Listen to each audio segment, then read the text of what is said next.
Hi అండి, అందరికీ నమస్కారం. Welcome to my channel. ఈ వీడియోలో ఏపీ ప్రభుత్వ పెన్షనర్లకి సూపర్ గుడ్ న్యూస్. అదనపు పెన్షన్పై కీలక ప్రకటన. పూర్తి తాజా సమాచారాన్ని వీడియోలో తెలుసుకుందాము. వీడియోని ఎక్కడే కానీ స్కిప్ చేయకుండా ఎండ్ వరకు చూడండి. అప్పుడే ఇన్ఫర్మేషన్ పూర్తిగా అర్థమవుతుంది. వీడియో చూస్తున్న ప్రతి ఒక్కరు వీడియోకి లైక్ చేయండి ఫ్రెండ్స్. వీడియోని తోటి పెన్షనర్ మిత్రులతో అయితే షేర్ చేయండి. కొత్తగా మన ఛానల్ చూస్తున్నారు, సబ్స్క్రైబ్ చేసుకోకుంటే వెంటనే మన ఛానల్ని సబ్స్క్రైబ్ చేసుకోండి. దీని ద్వారా నేను చేసే లేటెస్ట్ వీడియోస్ అన్ని మీ వరకు రీచ్ అవుతాయి. ఇక ఆలస్యం చేయకుండా వివరాల్లోకి అయితే వెళ్ళిపోదాము.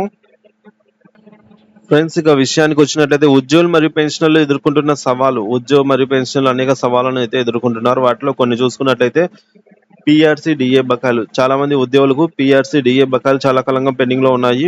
దీని కారణంగా వారి జీతాలు మరియు పెన్షన్లు ఆశించిన స్థాయిలో పెరగలేదు.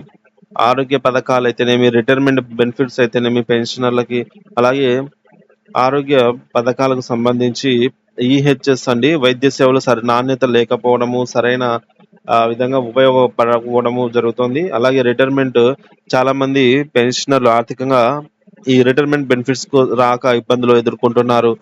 ద్రవ్యోల్బణం కారణంగా ఉద్యోగ పెన్షన్ల జీవన వ్యయం పెరిగింది. సో పెరిగిన దానికి తగ్గట్టుగా జీతాలు పెంపు అయితే జరగడం లేదు. డిఏలు కూడా సకాలంలో ఇవ్వడం లేదు. వాటి బకాయిలు అసలే చెల్లించడం లేదు. ప్రభుత్వాలు ఉద్యోగుల సమస్యలను విస్మరించి ఇతర వర్గాల ప్రజలకు సంక్షేమ పథకాలు అమలు చేస్తున్నాయని ఉద్యోగులు భావిస్తున్నారు. జిఎస్టి మరియు ఇతర ఆదాయపు పన్నుల రూపంలో ఉద్యోగుల నుంచి పన్నులు వసూలు చేస్తూ వారి ఆదాయాన్ని తగ్గిస్తూ ఉన్నాయి. ఇటీవల కేంద్ర ప్రభుత్వం ఆదాయ పన్నును తగ్గించడం ద్వారా ఉద్యోగులకు కొంతమేర ఉపశమనం కలిగింది. అలాగే కేంద్ర ప్రభుత్వ ఉద్యోగుల కోసం పిఆర్సీ కమిషన్ ఏర్పాటు చేసి దాదాపుగా 60 లక్షల మంది పెన్షనర్ల వయస్సు ఆధారంగా పెన్షన్ పెంచే ఆలోచనలో ఉంది. సో ఇటీవల జరిగినటువంటి ఢిల్లీలో ఈ విధంగా చర్చకు అయితే రావడం జరిగిందండి.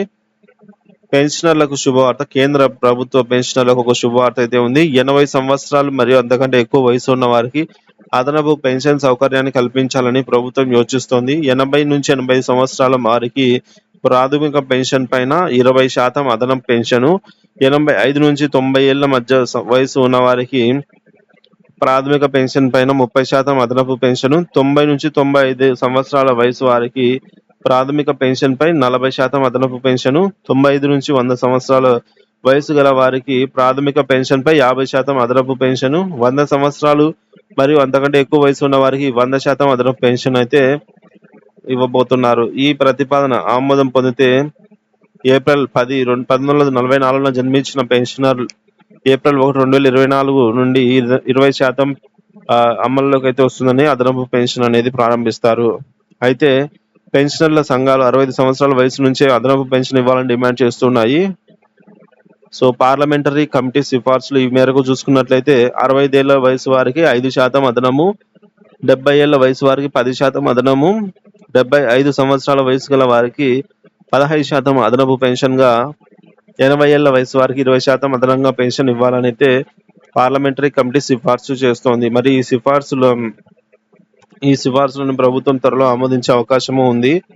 మొత్తానికి కేంద్ర ప్రభుత్వం ఉద్యోగులు మరియు పెన్షనర్ల కోసం తీసుకుంటున్న చర్యలు కొంతవరకు స్వాగతించదగినవి. అయితే రాష్ట్ర ప్రభుత్వాలు కూడా కేంద్ర ప్రభుత్వం తరహాలోనే ఉద్యోగులకు మరియు పెన్షనర్లకు ప్రయోజనాలు కనిపించాలని ఉద్యోగులు కోరుతున్నారు.